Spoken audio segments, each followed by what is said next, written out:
Welcome everyone, and hello from Washington, D.C. My name is Deborah Charles and I'm the managing editor at Devex. And we're here today to talk about a really important topic, funding climate resilience in small island developing states. This conversation is especially timely as it comes just after Tropical Cyclone Harold ripped through the South Pacific, killing dozens and destroying homes and crops. And two of our panelists today are joining us from Fiji, and they'll be able to give us firsthand information of how these increasing events are adding to the vital need for climate resilience in small island states. Small island developing states are particularly exposed to rising sea levels and natural disasters, and often they lack the financial resources and international support that's needed to tackle some of the damaging effects of climate change. So that's what we're here to talk about. Devex is hosting this event together with Satellite Applications Catapult and the other CommonSensing consortium partners. CommonSensing is part of the UK Space Agency's International Partnerships Program, which uses UK organizations' space knowledge, expertise, and capabilities to provide a sustainable economic or societal benefit to low and middle income countries. So this meeting was actually planned as a side event of the World Bank spring meetings, and like so many meetings, including the spring meetings, we've gone virtual. So we hope you enjoy our virtual event, and hopefully it's actually allowed a lot more people to be able to join us. We've also got some interactive elements to keep everyone involved and make sure that you're a part of this as well. So let me just explain the format that we're gonna do. So we'll start off with a panel of experts when we're gonna talk about the whole topic of how finance for climate change can be improved in low and middle income countries, particularly small island developing states, and how financing mechanisms can be better tailored to those areas. So, and we'll also touch on the future of climate finance. And then after that, we'll dig in a bit deeper with a spotlight on the CommonSensing project, which is a really innovative project that uses satellite sensing capabilities to support the governments of Fiji, Solomon Islands, and Vanuatu in their efforts to build resilience and improve access to climate finance. So part of our event today will include an illustrator. We'll have a live illustrator, Chris Shipton, and he will be illustrating throughout our event today and kind of taking notes in illustration. So everyone who's attending will get a copy of that after the event, and it's just a really neat way to kind of keep track of what we spoke about, and neat to see as he's going on. We'll go to him every once in a while to catch up on what he's doing and what his illustration's looking like. And we'll also have several polls throughout the session just to kind of see what you all are thinking and get your involvement and your feedback on the questions. In fact, I'd like the producers to put on the first poll that we have today, which is the question, I'll just read it quickly, which is, what's most important in the direct aftermath of a natural disaster like Tropical Cyclone Harold? So if you can answer that question, there's 3 different options there, as you can see on your screen. And then we will gather the answers and talk about them. We'll get them right before we start our panel. We'll have, at the end of our event, we have, at the end of the 2 panels, we'll have a Q&A session as well. And you can also follow the conversation on social media using the hashtag turning the tide. So feel free to add anything you want to using that hashtag. So I'm waiting to see if we have the results in yet on the polls. Not sure if our producers can show us the answers. It looks like they're coming through. We have, it looks like the majority, 58% so far, say that the most important thing to do in the aftermath of a natural disaster like Harold is supporting rebuilding efforts. So that's very important to see. And then you see the other 2 kind of about the same. So rebuilding efforts are what people see as the top thing to think of. So that is a very timely way into our first panel, which I would like to introduce the people who we will be speaking about financing climate resilience in small island developing states. And we have with us Mafalda Duarte, the CEO of the Climate Investment Funds at the World Bank. We have Dr. Jale Samoy, the Climate Advisor for the Pacific for Oxfam, and he's joining us from Fiji. Amali Amin, Climate Change Director of the CDC Group, and Shivanal Kumar, the Climate Change Adaptation Specialist from the Ministry of the Economy in Fiji. So he is our other participant from Fiji. Taking in mind idea, I guess you probably feel exactly that way. And we'll start with Shivanal, sorry, my brain is backwards today, but Shivanal, if you can maybe help us set the scene a bit, taking into account what everyone thought of in the poll, but also what is it, looking at the economy of small island developing states, why are they particularly vulnerable to the effects of climate change? And how does that impact the trajectory towards achieving the Sustainable Development Goals? Thank you, Deborah. Deborah, can you hear me right? Yes, you're perfect. We can hear you. Okay. Okay, great. So the SIDS, they basically have a narrow-based economy, which is very reliant on climate-sensitive sectors such as tourism and agriculture, for example. And the people who are already in poverty are reliant on sectors such as agriculture. And, you know, climate change could actually push these people into extreme poverty. Then, of course, we have inherent vulnerabilities, such as small size, remoteness from markets. We face the issue of biodiversity loss, and of course, narrow resource base. Then there is also limited ability to benefit from economies of scale.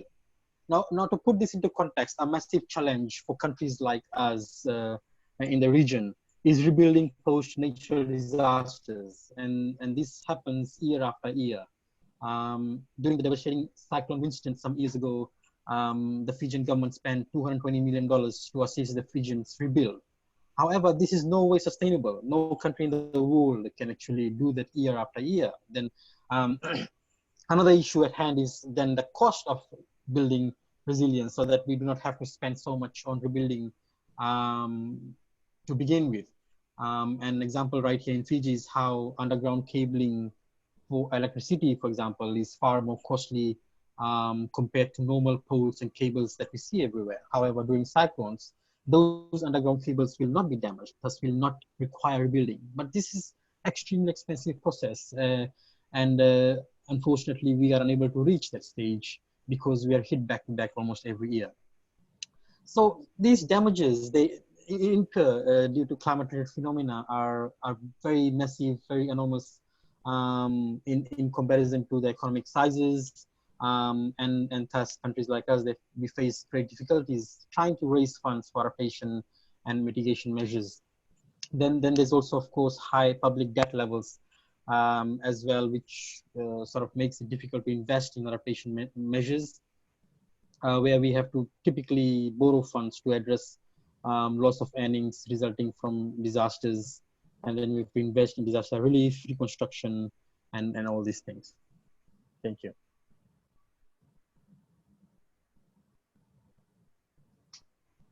Thanks, Deborah. That's all from me. Again, I have the problems with unmuting. Sorry about that. Often we have the unmuting issue. Thank you very much. That's really helpful. So listening to that, you know, clearly all the need that's out there. Maybe Jale, you can address the question of what is the current funding landscape in relation to these issues in small island developing states, and what's needed to help build long-term financing so that it's not kind of a constant coming back to try and fix it.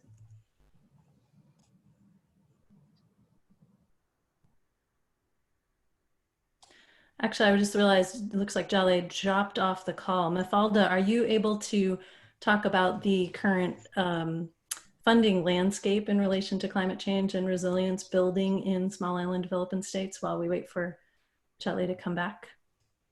I mean, I can, yes. Well, a pleasure being here with you, Deborah, and other colleagues and friends. This is a very important topic.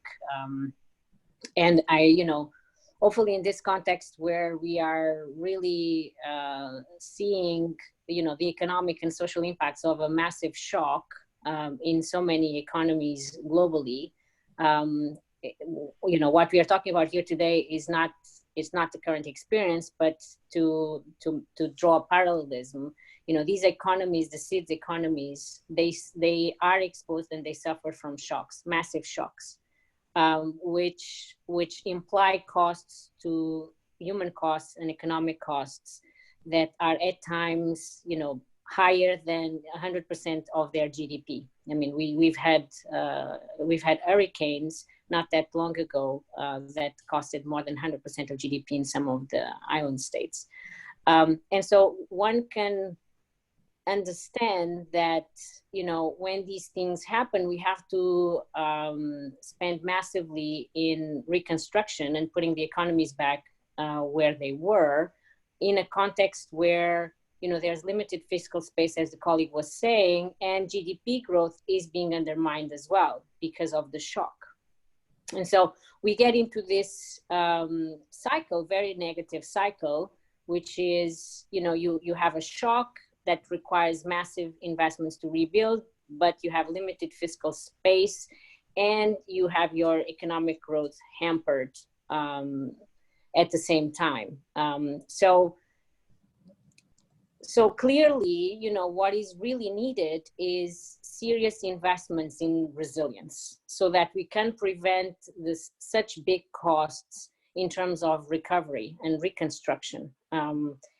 So let me talk a little bit about that. I mean, we come from the point of view of being, you know, one of the largest, so the climate investment funds, which I lead, we've been one of the largest sources of concessional climate finance for the CIFs over the last 10 years. We have invested around $350 million in 10 countries, 5 in the Caribbean, 5 in the Pacific. And that has mobilized, or is mobilizing, around $1 billion worth of investments, both in resilience and in renewable energy. There are two premises which, you know, I think are important to bear in mind in the context that we were describing of SIDS. One is these countries need access to concessional finance despite their income status, despite whether, you know, there are upper middle income countries, higher income countries, or low income countries. And this is because they are highly vulnerable to these natural disasters and to these climate shocks. And then the other thing is, you know, we operate on that basis. We operate with countries that are highly vulnerable. So it's not on the basis of their income status.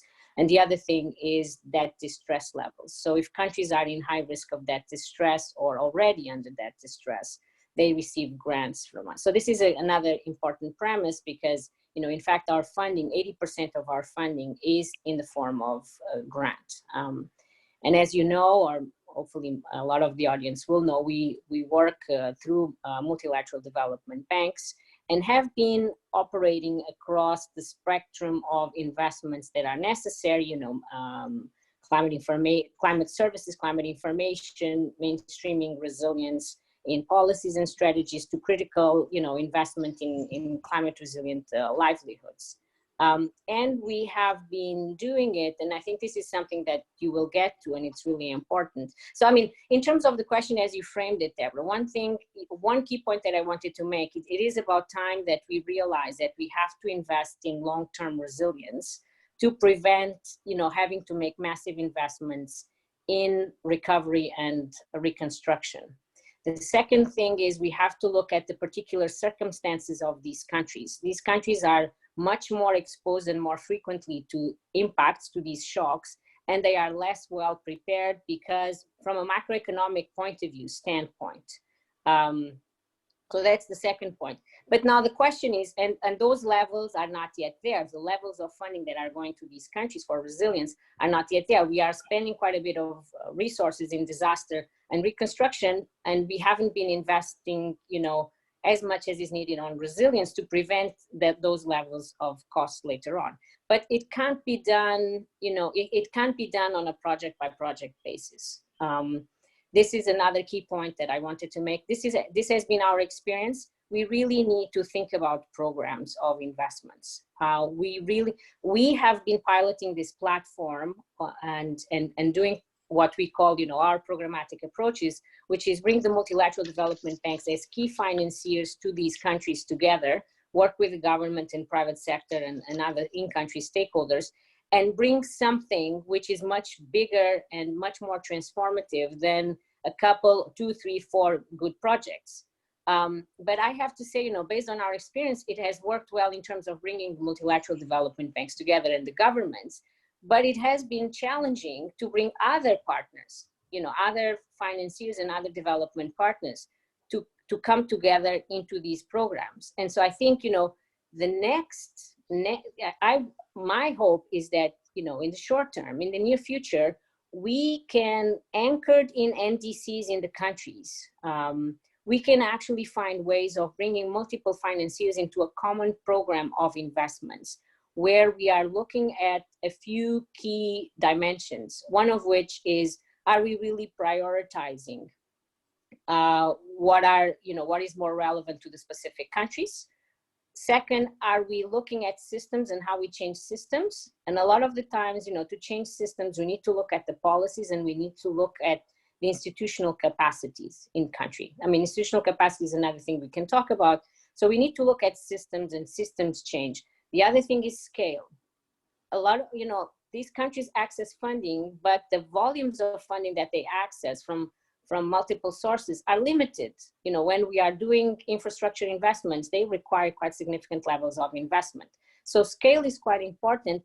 Also, scale as a mechanism to provide the incentives for other reforms to happen. And fourth is sustainability. Are we really doing things in a way that, will put these countries in a more sustainable and resilient path?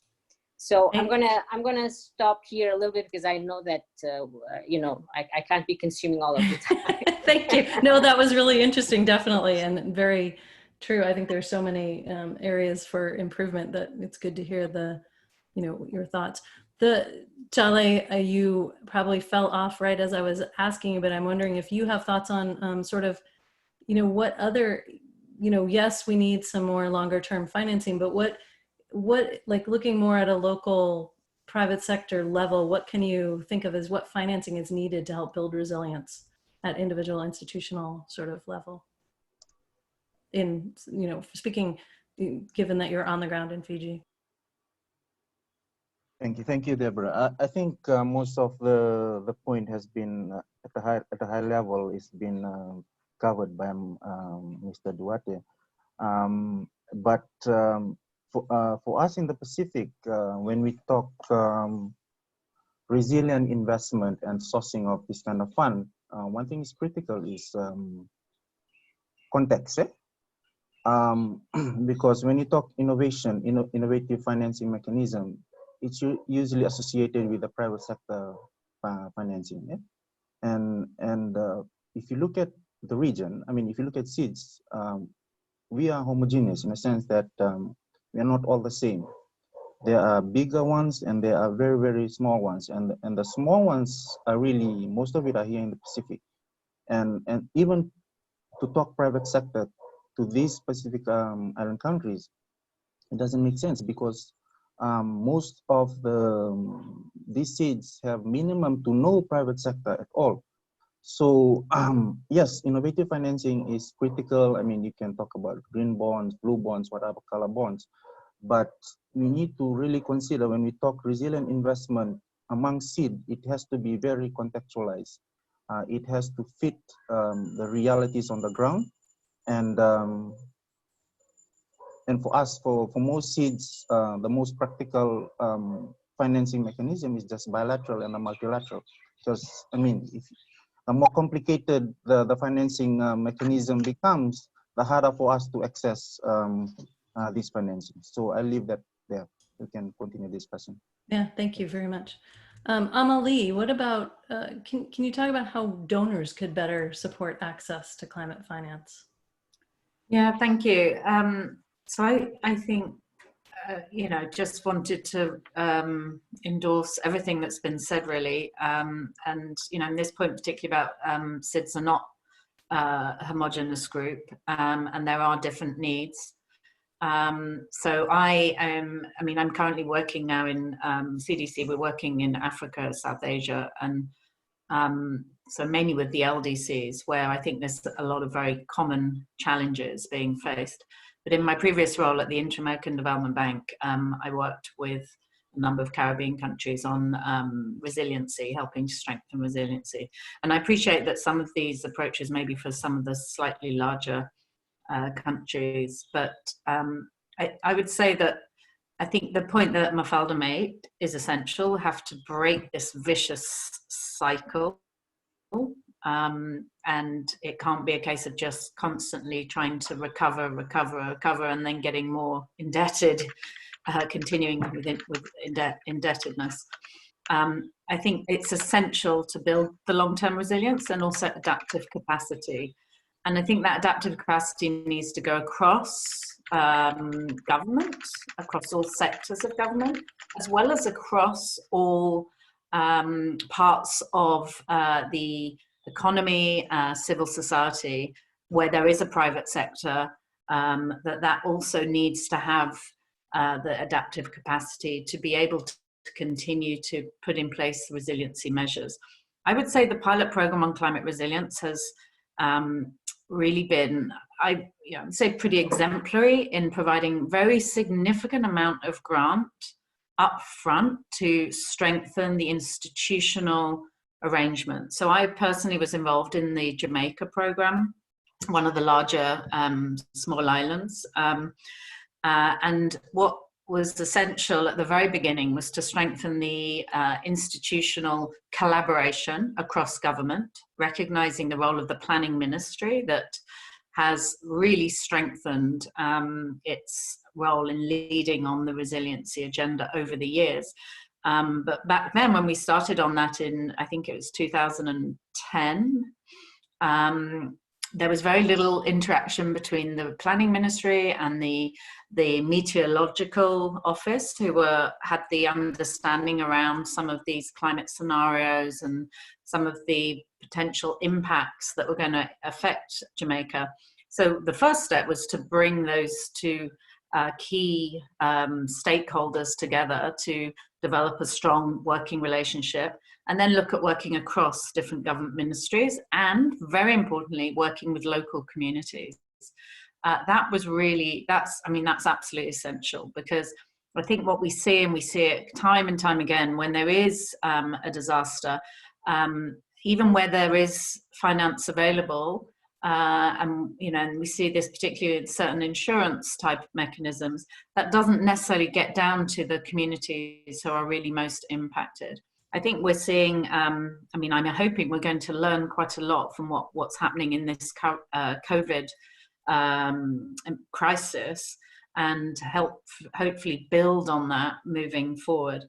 But I think, just to reiterate, I think strengthening the institutional arrangements, working across silos, and then in doing so, I think, as Mafalda said, bringing in significant amount of funding, and this is where donors and different funds, whether multilateral or bilateral, need to really recognize, they need to minimize the transaction costs, need to recognize that where it's needed, there will be need for a lot of grant funding to strengthen the capacity, institutional arrangements, to build the scientific, technological capabilities to better manage climate risk, and to invest in sustainable infrastructure in particular. Yeah, one last point. Okay. I'll come back on my next point later. Okay, thank you. No, that was really helpful. It's just that the time goes by so quickly. Given that we had talked a little bit about donors there, I think this would be a good time to put up our second poll, which asks about in which areas should donors allocate more funds for SIDS. So if people could just answer that, and we'll just continue talking while we wait for the results on that, given it was very timely with the comments you were making. Maybe as we wait for that to come in, I could just turn to Shivanal and ask, what are some examples of funding instruments that you've actually seen work well, given that you're there, maybe in your country or in other nearby neighboring similar countries?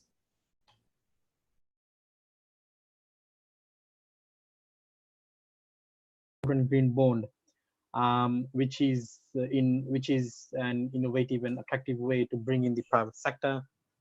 Fiji was one of the first emerging economies to have it listed in the London Stock Exchange. And this has attracted a new level of private sector interest, which was not experienced in the past. Then we also have put in place the Environmental and Climate Adaptation Levy, in which we raise approximately $150 million in a year. We are able to do this by putting climate adaptation levy on certain areas of the economy, predominantly what we may call the leisure market. So if you stay in a hotel, if you rent a car, if you watch a movie in cinema, if you eat in an expensive restaurant with gross turnover of 1.25 million or more, then you will pay 10% climate adaptation levy. So it's not everywhere, not every person, ordinary Fijian pays for it, but only if you use those particular services. And then blending financing is yet another instrument which is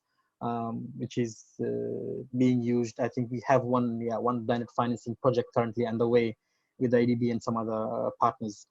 And I think there's been some initial feasibility studies also undertaken by the Fijian government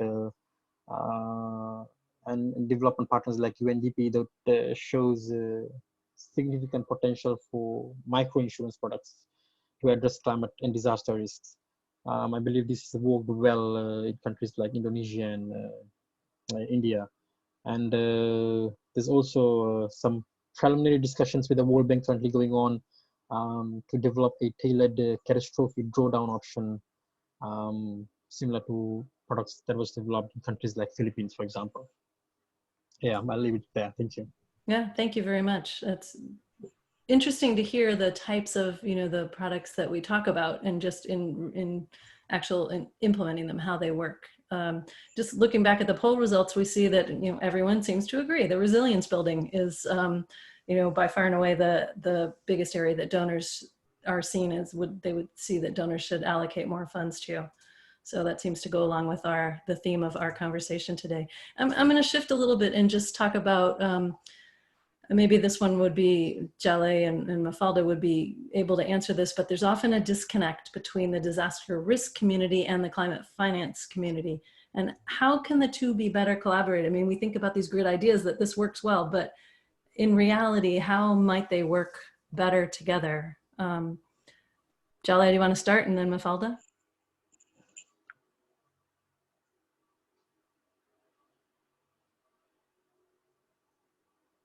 Thank you, Deborah. Yeah, I'll keep my intervention short. For us here in the region, the issue of integrating these two is not really a big issue.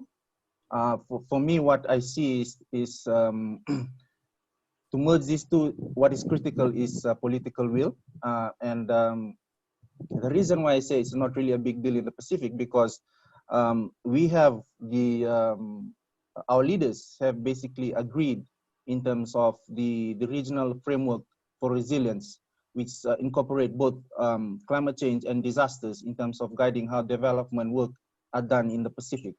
So, and this has cascaded down in terms of how the nationals have developed their climate change and as well as their national development policies, where they have integrated these two components together. Because basically, at the end of the day, there's a recognition by the leaders, and they pass the what we know as the Framework for Resilient Development in the Pacific, the FRDP for short, back in 2012. So back in 2012, our leaders have also already recognized the need to streamline our resources and our efforts in tackling disasters, be it caused by natural cause or any other sources.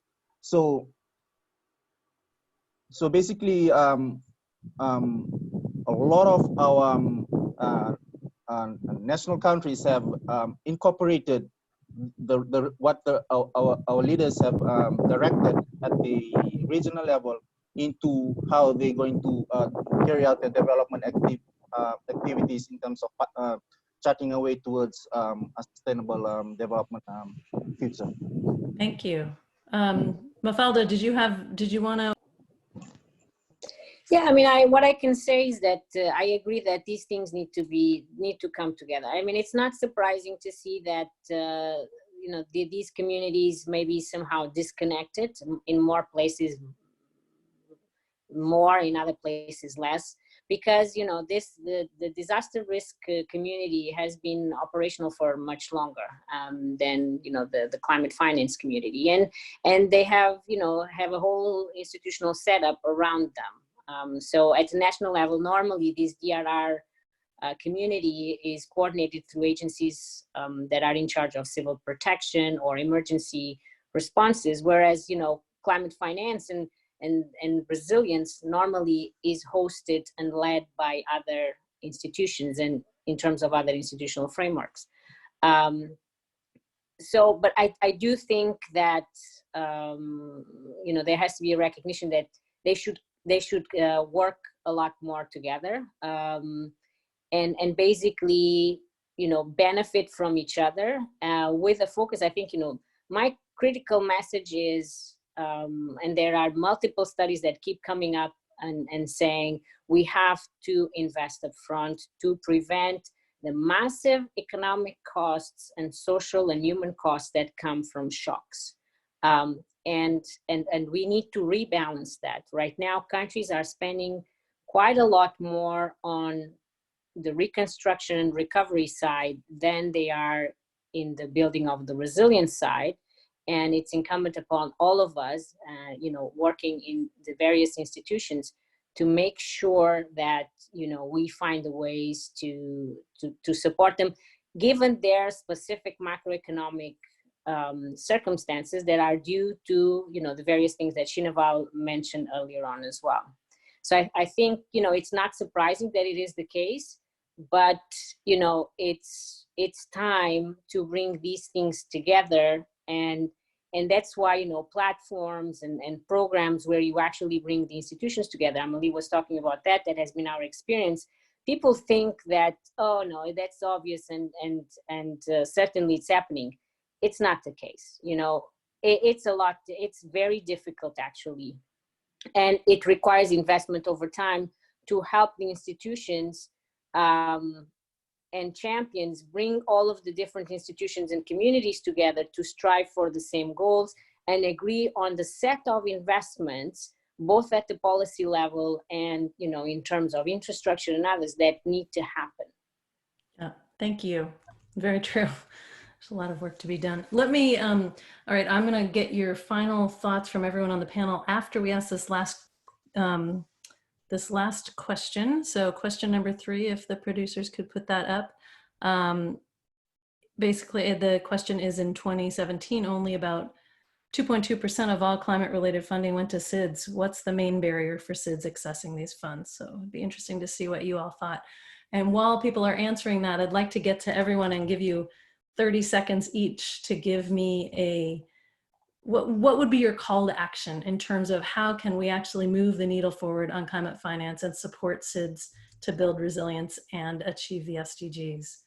And why don't we go to Shivanal first? But I'm going to be mean on the time. So Shivanal, what's the one thing you would say?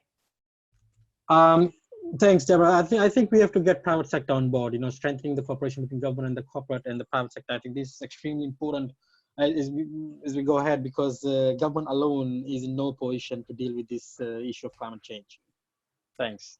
Very good point. Thank you. Amelie, what do you think?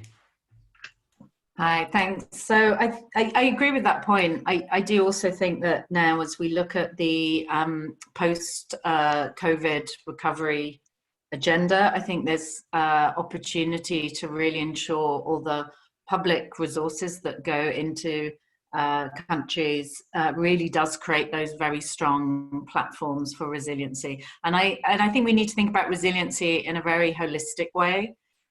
Whether it's around a health pandemic, as we're seeing now, whether it's other economic shocks, where, you know, as Mafalda emphasized, and of course the devastating impacts in many cases of natural disasters related to climate change.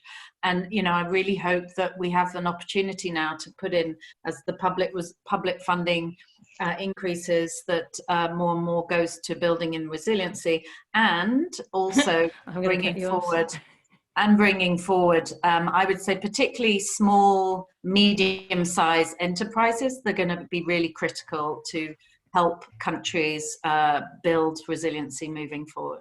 Great, very good points. Thank you. Jale, what would you say? What is your call to action? My call to action is a bit different from from my two colleagues. I think what is really critical here, that we shift the conversation or the narrative from access to impacts and effectiveness. One thing, if you look at how the progress of the negotiation at the UNFCCC, and also with the current reality of the pandemic, the large finance flows that were promised to seeds is not forthcoming.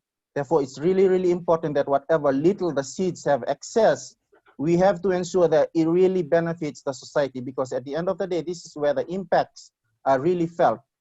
For us as an INGO, we believe that when we talk resilience, we have to look at it from the perspective of community. So we have to look at it from the perspective of those that are marginalized, are most vulnerable. And so when we talk social accountability, it's very essential that the seeds, if you look at it from 2013 to now, they've accessed billions of dollars, while in terms of scale, it might not be large relative to what other developing countries have accessed. It's still in the billions. Yeah. So where have those money gone to in terms of impacts? We're seeing countries announcing we've accessed this much million from here and there, but the impacts, the trickle-down effect, is not really reaching the ground. Okay, so making sure that it reaches general society. Okay, thank you. That's a really good one. Accountability becomes very, very important. Okay, and Mafalda, what's your quick call to action, since we're already over our time zone? I mean, I would say one thing, and circling back to something that colleagues have said. I mean, these are the particular circumstances. Countries have, even within SIDS, we have different countries. So on the basis of sound, you know, country macroeconomic, but also vulnerability assessments, you know, I think the international community, the leaders of these countries have come together and have told the international community the same messages we are talking about here over and over again, that it is needed to bring IMF, World Bank, other institutions, other multilateral development banks, other financial institutions, to agree on how do we allow these countries to make upfront investments, what is the type of finance and the level of finance that is needed to allow these countries over a period of time to build that threshold of important resilience. And it's gonna be and agree that multiple financiers will come together and move definitely away from them doing their own things individually, and one good project here and another good project here. This has been our experience. It needs to be about, you know, scale, systems, relevant sustainability, bringing multiple financiers and allowing that predictable, scalable, you know, flexible level of funding for a while to meet certain thresholds of resilience building. Thank you. I know I mean to make everyone give me that as quickly as they can. I feel like we can talk for quite a long time on this, so we'll just look at the results of our final poll, which were, it showed, interestingly, let's see, so pretty close, where people are thinking that the main barrier to SIDS is a lack of flexible funding structure suitable to SIDS, and also complicated application process and lack of capacity. So it's, that actually goes well into our next panel. So interesting results that we're seeing. Our panelists will all stay on in order to answer questions at the end. But thank you very much to all of you, to Mafalda, to Amalie, Jale, and Shivanal for your insight. And we will be back talking to you and asking you questions after our spotlight, which we are currently, now we're gonna just spotlight in on a partnership, which is the CommonSensing project. And with us to talk about that, we have Christoph Christian. He's the Sustainable Finance Lead and Business Strategy Associate for Satellite Applications Catapult. And we have Unikrishnan Nair, who's the head of climate change for the Commonwealth Secretariat. So welcome to our event, to both of you. Thank you for joining us. I guess there's probably, I explained very briefly what CommonSensing was, but maybe you could give us a sense, an overview of the CommonSensing project for those not really familiar with it, and an update, especially given the cyclone system and the region and in the region and now the COVID travel restrictions too. I guess Christoph, maybe you could start for us. Yeah, thank you, Deborah. Can you hear me all right? Yes, fine, thank you. So the overall aim of the CommonSensing project is to use satellite remote sensing data for applications that support these three countries, Fiji, Solomon Islands, and Vanuatu, to improve the resilience towards climate change. And we do this by working with governments in these countries and various government departments across 4 areas. So we're working on disaster risk reduction in particular, food security, climate information, and then increased access to finance. And basically the approach of the project is to help empower, let's say, local governments and these nations and various stakeholders there to make better informed decisions around climate resilience by, on the one hand, providing relevant data sets and tools, particularly geospatial data sets and tools on this topic, and by building capacity within these governments and the various departments to use the data, interpret this data, and in a way that can actually support planning, policy making, or applications for climate funds. And Christian can expand more on that. So the data that we're working with it ranges from climate data, so it would have some historical records on climate variables such as temperature and precipitation, goes to disaster or risk and hazard maps, and to some remote sensing based products that look at, for example, water change or availability over time, water quality, land cover mapping, etc. So you can really see how the countries on a kind of national level or local levels have changed over time, and therefore kind of derive what the impact of climate change will be and how it could project itself in the future. In terms of obviously the impacts of the cyclone and COVID, they've been quite, let's say, bad, and we've been trying to support local teams with the project resources that we have. So our colleagues at the UN, at UNOSAT, they've been doing some rapid response disaster mapping, so rapid damage mapping based on satellite imagery that's taken as soon as possible after the hurricane comes through, to provide teams on the ground with better information and data on how to prioritize their response and aid deployment on the ground. We have some project colleagues that are actually based within the ministries in each country that have also been helping the kind of local geospatial teams and relevant response teams with mapping and preparedness, both on Herald, but equally on some of the COVID-19 preparedness across the countries. Thank you. Unikrishnan, did you have any more update on that, or do you want to just move on to kind of explaining the approach to climate financing in CommonSensing? Yeah, I think I'll just add a couple of lines to what Christoph has just added. So I think in the current situation where multiple impacts are hitting countries, and also like we are looking ahead to other regions of the world which are going to face the monsoon and the rainy season. So I think we, in the early 2000s, started predicting of this multiple impact scenario or back-to-back impact scenario. But now with the COVID, it has become a reality, and we have started facing some of those at least to start with. We've seen that preparedness in countries like the Pacific countries, actually. So I see CommonSensing as the kind of rightly placed basically to answer such questions, because when it comes to geospatial data, so now is a time basically for us to prime the data to see that how we adjust to kind of multiple impact scenarios. So I think I find it to be pretty relevant to the time. Yeah. So the major area that the Commonwealth Secretariat is currently looking at is under its flagship program called the Commonwealth Climate Finance Access Hub, which is currently based out in Mauritius. So we are supporting around 12 countries by placing climate finance advisors in the country. We embed the advisors for a period of 2 to 3 years, and thus supporting the country not only in accessing climate finance, but also to ensure that the financial resources which are accessed are being positively used and are just in tune with the institutional capacities of the country, actually. So I think in the last panel, we had a couple of areas which we covered, and in some of the kind of end remarks, we found the private sector engagement, also the holistic kind of support, and also some of the points regarding how disaster and climate funds could work together. So being a kind of a practitioner working in the ground with the governments, with around 12 countries, we find that there are a lot of pros and cons to these debates, which when it comes to practical reality in the ground.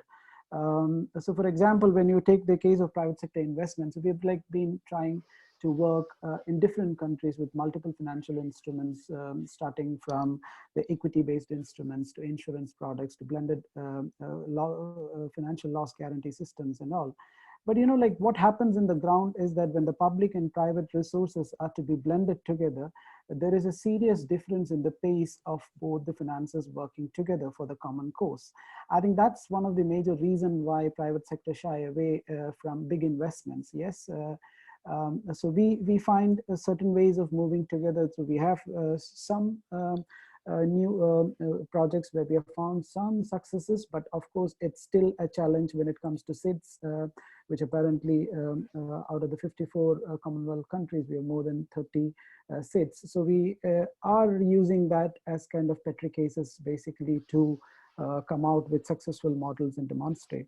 And the Climate Finance Access Hub's uniqueness is also we work on a hub and spoke model, and these successes could be replicated easily across the Commonwealth. Yeah, so I'll stop here, and then maybe we will take the discussion further. In the project itself, can you explain, are some of the results that you're seeing, is there anything that's surprising that maybe is impacting the way that you're going to move forward with other projects? Yeah, I just would like to come back to the fundamentals of the nature of projects, actually, when it comes to the funding. So there are two categories of projects that generally the countries develop. One is building resilience into their existing programs and schemes. For example, the water supply system, the tourism sector, you have huge investments going in there from the government already.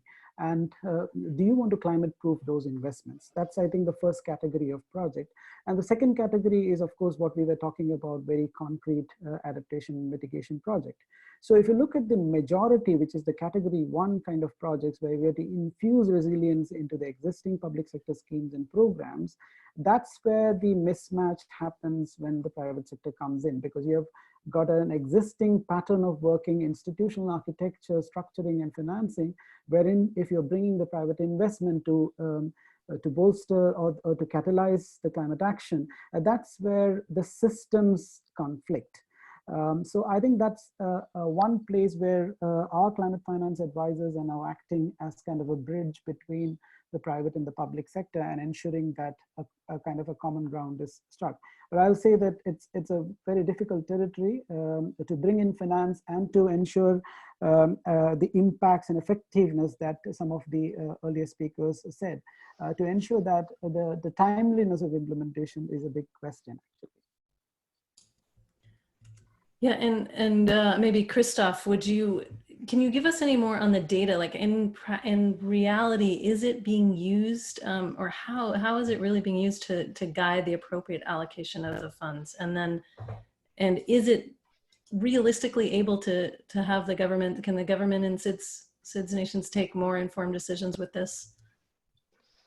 So I haven't seen, let's say, too much of it being used in practice to date, but let's say the value in the project is trying to make some of that happen, because there's some inherent value in using this type of data, geospatial data, to kind of supplement kind of local contextual data across the government departments and across various projects, to strengthen these in access and finance in, let's say, I guess, a couple of ways what data could add value, and we'll try to explore in the project.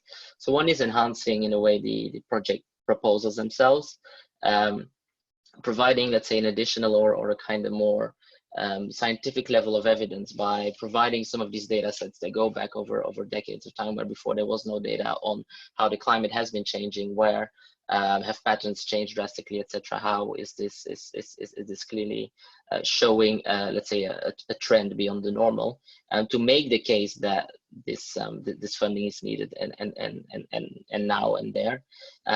It can equally help if you have, let's say, the kind of more of a national view in terms of where the risks or hazards are highest, to help either prioritize or, let's say, select the relevant or the most relevant sites or communities, let's say, at risk for a specific project. So you can help with identifying which projects or which interventions would actually create most socio-economic benefits in terms of most people impacted, or most, let's say, critical infrastructure enhanced or saved, etc. So it can help there, particularly in a context where there are limited funds available nationally, to make sure that that little money that is coming through is being deployed in the most vulnerable areas or locations. So it can help with prioritizing there from within a project. And then finally, I'd say if there is a pipeline of projects, I think again the data can be used, particularly with the satellite point of view, when you can have an overview and on how different things are changing on a national level, where vulnerabilities are higher in one sector, or how they're impacting one sector against another, can again help prioritize some of these project pipelines in terms of highest return according to, let's say, a certain parameter that the national government is interested in, be it resilience in certain sector or number of people affected, social returns versus kind of financial returns. So there is a lot of potential for the data to help actually make that limited climate resilience finances available, make it go further or make it go as far as possible. So to maximize some of these socioeconomic impacts, as was mentioned earlier. But there's still, let's say, quite a way to go, particularly on the capacity building side. And that is both the, let's say, technical geospatial data analysis, interpretation side of things, as well as then applying it in policy making or for these proposals, as well as then the institutional capacity to access these funds, etc. Which is why also in the project, at least, it's I think some of the key new things and exciting things we're doing is by working with the Commonwealth, for example, or experts in capacity building, we hope to bring together kind of the best of both worlds and link them up to get the best and most out of this data as well. Thank you. Yeah, that's really an interesting and innovative way to do this. I guess if we're looking at, now we're running to the end of this panel, but I guess if we look at the takeaway from this project, and maybe Unikrishnan, I'd love to know your takeaway from this, and what you see as kind of the next frontier that we may move next towards in terms of climate finance. So I think in terms of clear and unbiased data, I think that's one of the major receivable or the output that we are looking at from the CommonSensing platform. That ideally, because I think we have been talking about innovative financial instruments. I think many of the innovative financial instruments for climate action definitely need unbiased data. I'll put it unbiased data because we have got certain practical examples of working with the insurance sector where you are looking at a kind of a high risk, low probable situation. If your data are not correct, obviously the product and the costing of the product will differ and the preferability will differ. So for me, it's unbiased, credible data for decision making when countries are moving from NDCs to converting NDCs to investment plans. Thank you. Christoph, any last thoughts on takeaways and what you want people to learn from it, and how they can grow from what you've learned? I think for us, some of the exciting sides, on the one hand, it's a combination of the data and technology with capacity building across different fields, and not just technology, which I think is highly impactful and it's new for us and can be a really valuable approach to be duplicated by other technology projects. Another thing that we learned or found quite relevant is we can kind of bring the satellite technology, the kind of bigger picture on a national level or even a regional level, but it's really by combining this then with local data, local knowledge from organizations on the ground, governments on the ground, data that sits across ministries, that you can really combine both to make a relevant decision that can be implemented on the ground. So it's that combination of local contextualized data, knowledge, expertise with the kind of higher level view that we can bring that makes it powerful. And I think in terms of the next frontier, it would actually be really exciting too, as mentioned before, to start bringing in some of the private sector, be they, let's say, less or less strong in some of these SIDS countries, but they equally in this context, every investment decision one does across all sectors is inherently going to be a climate resilience investment decision. It's not a matter of allocating some capital or finance for resilience. It's about all the capital and all the finance that is being invested in any medium to long term. We'll need to take this stuff into account. So if we can expand as well the use of the data and the tools beyond the government use cases and make it relevant and used by the private sector, then there's a win-win-win situation where also the investment in the data can go so much further. So I think that'd be really something I'd like to see happen going forward. Yeah, wouldn't that be neat? And it does seem like we've got, similar messages going on in all elements, this project, and just the need to have big international interest yet local, and be able to use things and move forward in a more creative way, I think. Thank you so much to both of you for the CommonSensing project. Is a really interesting one, and I encourage people to look it up and look, figure out, see what they've got going. Thank you to both of you for joining us, and now I'll bring everyone back in. Thank you, and let me go. So we've got a lot of questions. I'll try and see how quickly we can get through these. I'm clearly probably too many more questions than we have time for, but let's see. How about one question we have is about working across sectors. Several panelists have raised the importance of working across sectors. Could you speak about your experience getting actors from different sectors together around the same table and working to a shared vision, strategy, and language? Jale, maybe you want to take this one?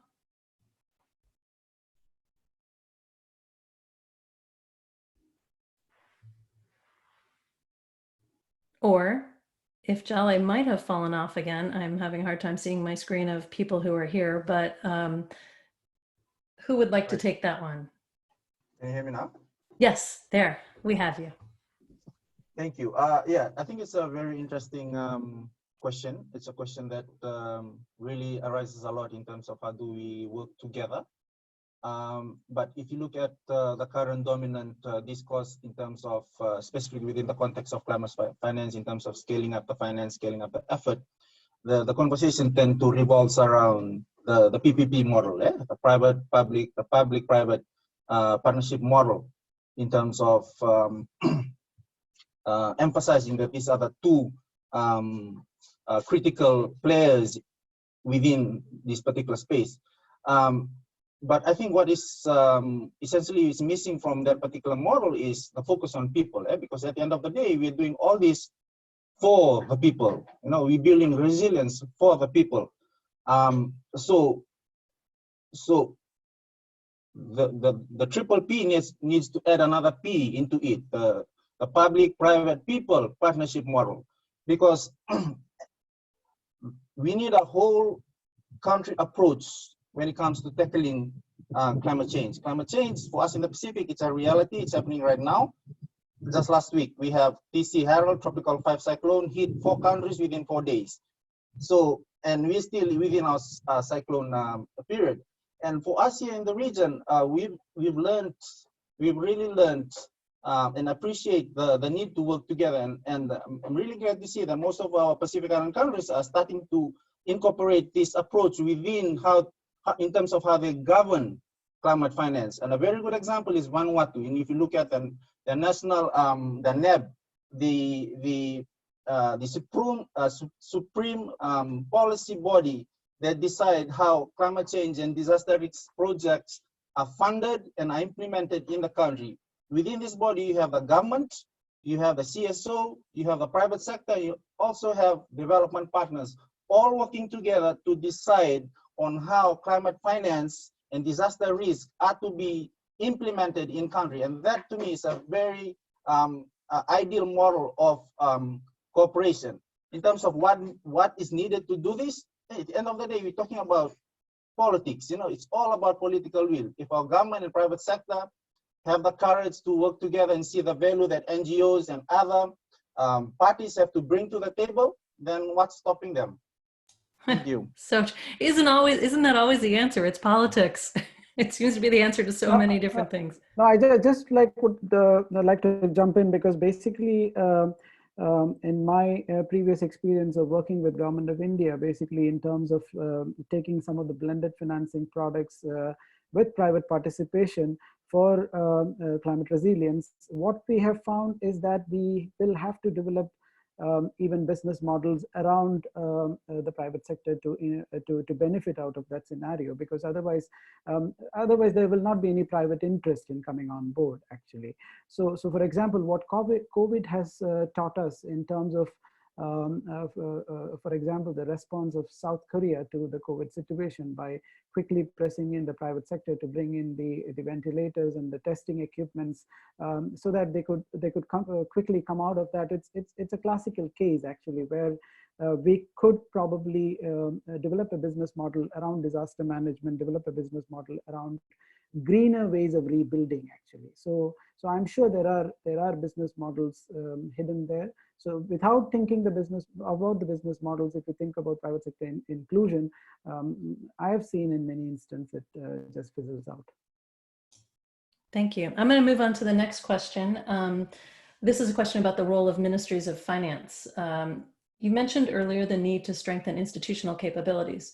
What can governments do, more specifically ministries of finance or budget, to include the climate change agenda in budget planning and execution? Maybe Shivanal, do you want to take that first? See if anyone else wants to grab it.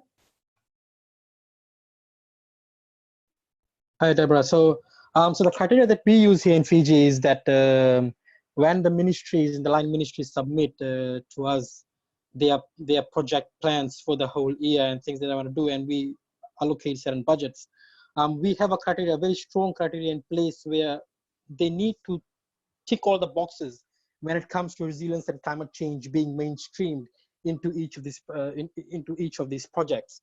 So that way, if something is missing, then we go back to them and say that this is something that needs to be reflected again. And that way, I think we've maintained that that's how generally we try to mainstream climate change considerations in each of the projects that we are carrying out in Fiji at this stage. Thanks. Thank you. And Krishnan, you said you wanted to answer that too? Yeah, so I think this is again going back a bit to the silo culture in which many ministries work. So basically, if you look at the UNFCCC focal points for many of the governments, it's by and large Ministry of Environment and Forest, actually. And if you look at the historical function of these ministries, it used to be regulatory ministries in many countries, and the budgetary decisions and the budgetary processes are being by and large dealt with the planning department, the Ministry of Planning or the Ministry of Finance. So it's just a recent phenomenon that the Ministry of Finance have also started looking at environmental issues before deciding the budgetary allocation, but by and large they have worked independently. I think I find that as one of the major issues when you have a regulatory ministry dealing with budgetary processes. So sometimes it's difficult, actually. Thank you. Okay, here's another question on blended finance in the Caribbean. What efforts can improve and accelerate the use of blended finance approaches to funding climate resilience in the Caribbean? And I think that is perfect for Amelie. Hi, thanks. Yeah, I think, I mean, the point was made earlier that there does need to be effective demand for finance, and how to really bring forward the private sector to benefit from these sort of blended finance instruments. So I think it's not enough to only focus on the use of blended finance, but also to focus on the pipeline development and business incubation, if you like. how to generate the, as I said earlier, particularly the sort of small and medium-sized enterprises that can really be, well, need to be a big part of helping to ensure resiliency, whether that's from looking at water resource management, whether it's looking at helping to build resiliency at coastal zone areas.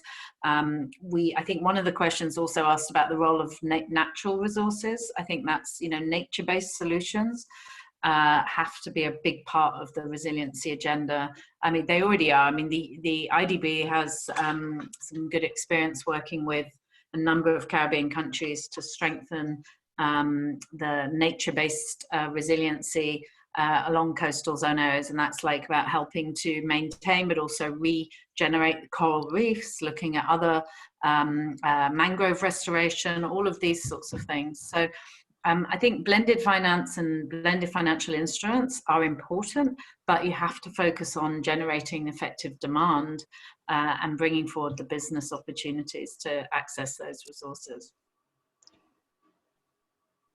A second element of another question related to the Caribbean is the small market size, insufficient capital markets development, and lack of dynamism on the part of the development banks active in the region are real barriers to change.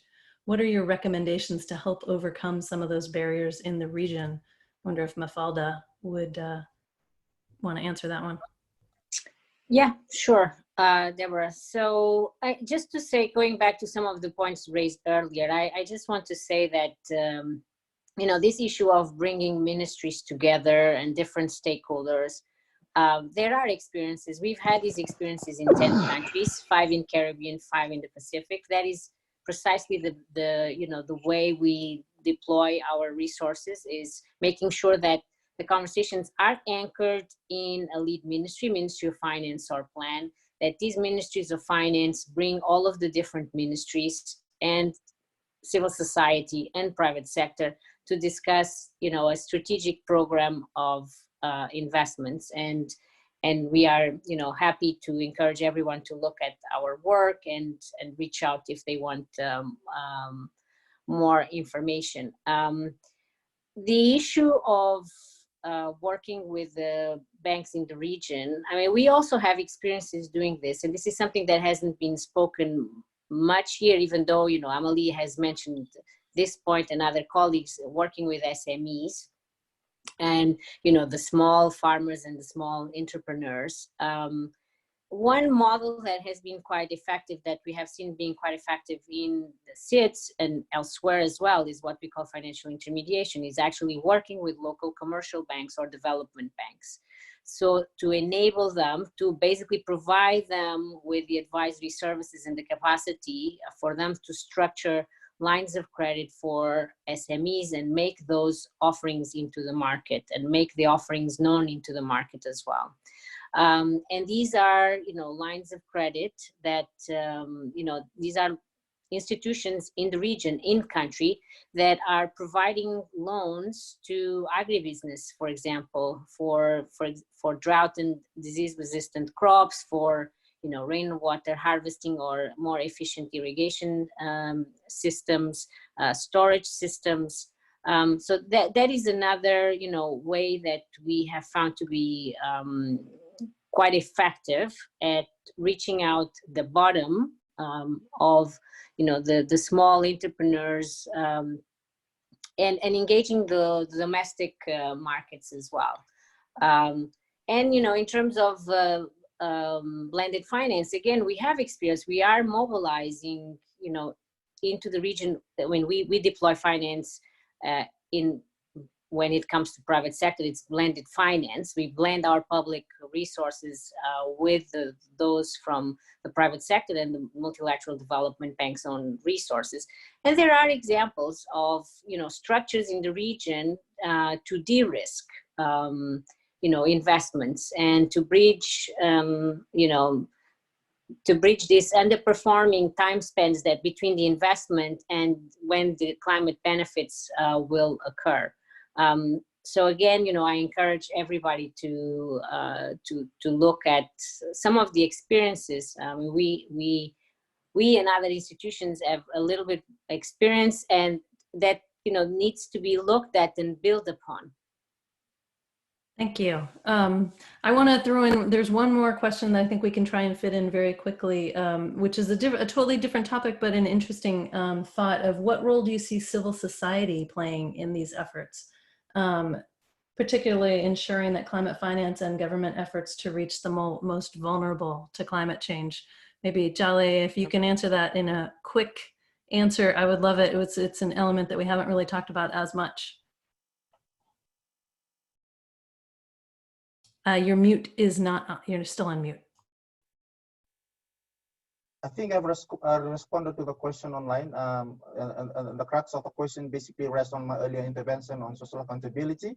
One thing I see, I mean, it's very important. NGOs has a critical role in terms of ensuring accountability, holding public and private sector institutions to account in terms of how finance are being mobilized, in terms of where it's being spent and invested in. But I think the role of the private sector needs to transform from just criticizing government and public and and private institutions. I think they need to be more solution oriented, and this is where they need to build a capacity on in terms of, you know, if you're going to critique something, be ready to come forward with a solution, and they need to strengthen their capacity in terms of building and strengthening their evidence base, you know. In terms of, no, this is the solution, this is working this particular community, why don't you do it like this, or why don't you adopt this approach or this tool? And that's where I see civil society in terms of ensuring that they become a meaningful player within this space, rather than just criticizing that, no, you're not working, not respecting human rights, you didn't supply finance to this. You know, they need to build a capacity in terms of how they provide evidence, and they need to be able to engage government as well as the private sector in a meaningful and a respectful way, you know, like how we do it here in the Pacific, the Talanoa modality, where everybody have a decent conversation on what needs to be done. And also on the side of the government, and for civil society, there's huge reduction in terms of civil space. They need to recognize that, you know, we live in open democracy. To be thick-skinned when they receive constructive criticism in terms of how we think things should be done, and, you know, and be open and transparent in terms of having a conversation on how development in countries should be facilitated. Yeah, that's just my take to that. Thank you. Krishnan. Yeah, I think just to add on to that, I think one of the major roles that we have seen the civil society playing in the climate finance space is building capacities, and also as excellent delivery partners in public sector schemes and programs, because they are very good at aggregating, especially when you look at the agriculture-based projects. So they are one of the best sources of aggregating the farmers to achieve what you call production and resilience at scale, actually. So I think they have a very important role of capacity building and bringing projects and programs to scale when it comes to climate finance. Thank you. I feel like then we have lots more questions, but we have no more time. So at this point, I think we've had a really interesting conversation today, and I actually can't wait to be able to analyze Chris's illustrations. It looks like there's one from each panel, as well as one from the one from our Q&A. So we will be sending everybody who attended, we'll send you all a recording of this webinar so you can listen to it again. And also we'll send you the illustrations. So it'll be a good kind of note, much more interesting than the type of notes I take during an event, I have to say, and more legible. So I just want to thank you so much to all of our speakers. Thank you for all your time and your expertise. I think we had a really interesting conversation today. There's a lot more to be done, but I like the call to actions that came out of this. And let's see where we go. Thank you all. Thank you for joining, and thanks for taking part in this. Bye. Thank you all. Stay well. Thank you. Bye. Thank you. Bye-bye.